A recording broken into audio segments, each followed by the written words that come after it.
Hello and welcome to another update video about Dogecoin. For me, the yellow count is here still at play. At least it is the one that is currently in control. The yellow count is the bearish count. However, there is short-term upside potential.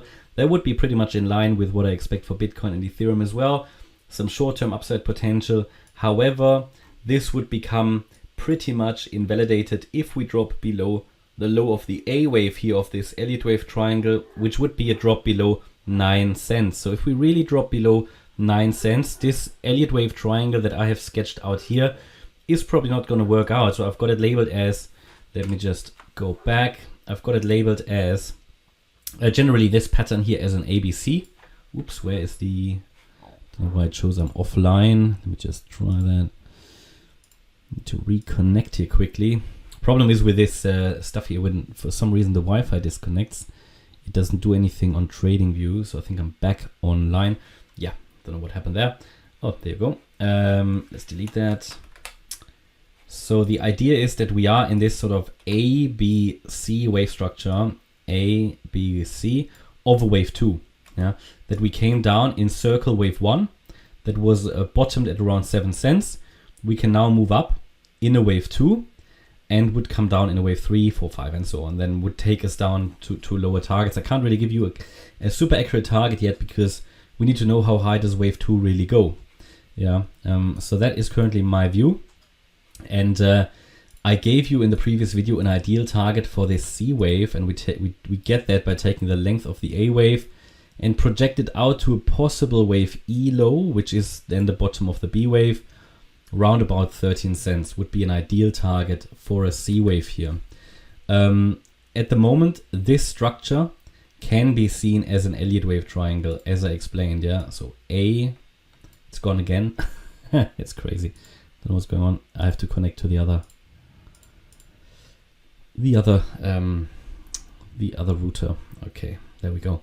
So yeah, A down, B up, C down, D up, E down. Not a very pretty triangle, but possible, and in my opinion likely, because we are in a B wave, which could be a triangle. B waves can be triangles, yeah. And however, the triangle would be expected to break above or to the opposite side of the E wave. So this could have already been the wave D. It would be very short. Ideally, I would like it to go a little bit longer. Then there should be an E wave low. I mean, I can't rule out this was already the D wave. It would be very weak, but possible. But under no circumstances, we should drop below the low of the A wave.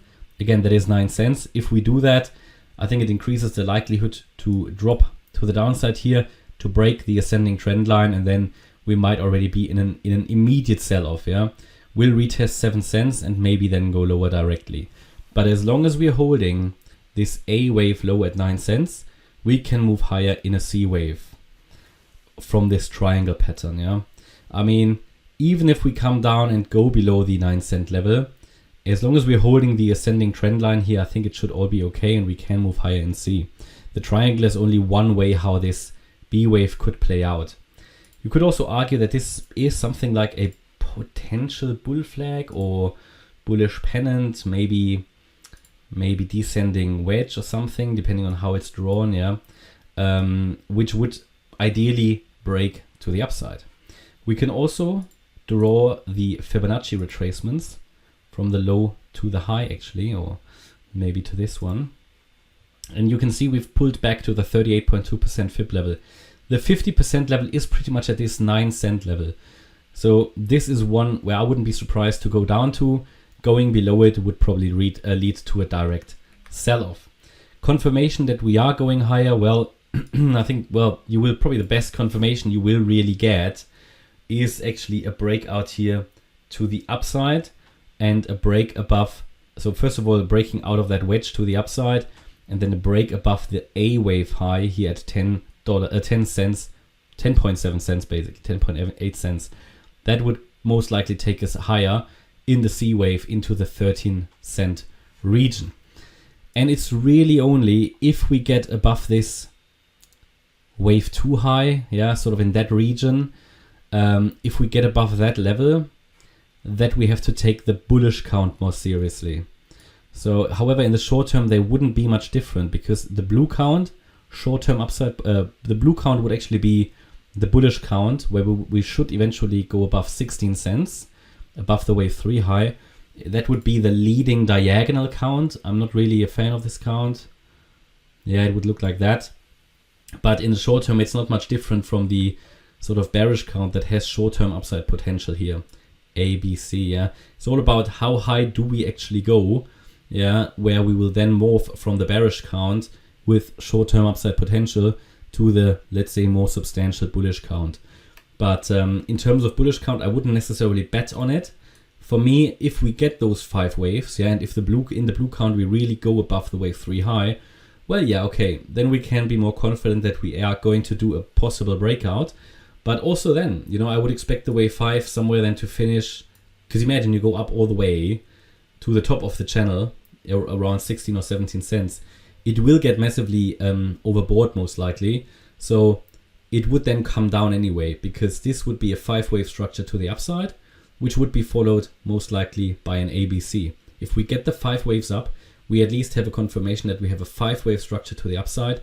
That indicates that the trend has shifted to the upside. And then I'm waiting for a 3-wave move down, an ABC, and that would mean that this is another entry point. So if we get those 5 waves up, the 5th wave peak would be a higher degree wave 1, and then we're waiting for the wave 2 pullback. But the primary count again still waits for lower lows, possibly and most likely after some short-term upside. And I gave you the key resistance area here around 13 to 13.5 cents, because then you've got the wave 2 high here, which will probably most likely act as resistance as well. So it's all about, you know, which direction of this flag or wedge pattern do we break out. If we go higher here, first target, I think, 10.8 cents, then 13, and somewhere there, next decision point where I would currently look at a move down, yeah. But if we break above it, it could indicate further upside in the blue count, and then anybody who then missed any long entries can still wait for the ABC correction, which would happen afterwards. Okay, that's my update about Dogecoin. I hope you liked the update. If you did, please hit the like button, leave a comment and subscribe. And if you really like the content, then please check out the channel membership. Thanks a lot for watching. Bye-bye.